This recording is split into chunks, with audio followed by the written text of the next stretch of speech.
నమస్కారం. శ్రీ శ్రీ శ్రీ లక్ష్మీ చెన్నకేశవ స్వామి కళ్యాణ మహోత్సవం రేపు 13 నుంచి 16వ తారీఖు వరకు రాయలగండిలో జరగబోతుంది. కాబట్టి రేపు ధ్వజస్తంభ ప్రతిష్టాపన 14వ తారీఖు ఉదయం 10:30కు శ్రీ శ్రీ లక్ష్మీ చెన్నకేశవ స్వామి కళ్యాణ మహోత్సవం ఉంటుంది.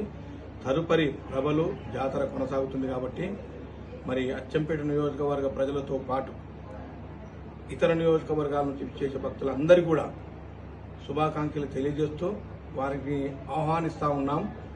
ఈ శ్రీ లక్ష్మీ చెన్నకేశవ స్వామి కళ్యాణ మహోత్సవానికి అతిరథ మహారథులు, మంత్రులు, ఎమ్మెల్యేలు చాలామంది రాబోతూ ఉన్నారు. కాబట్టి మీరందరూ కూడా ఆ కళ్యాణ మహోత్సవంలో పాల్గొని ఈ 14వ తారీఖు నాడు ఉదయం 10:30 రాయలగండిలో ఉన్నటువంటి శ్రీ లక్ష్మీ చెన్నకేశవ స్వామి కళ్యాణ మహోత్సవాన్ని తిలకించి ఆ స్వామివారి అనుగ్రహం పొందాలని మీ అందరినీ కూడా కోరుతూ సెలవు తీసుకుంటున్నాను. Thank you.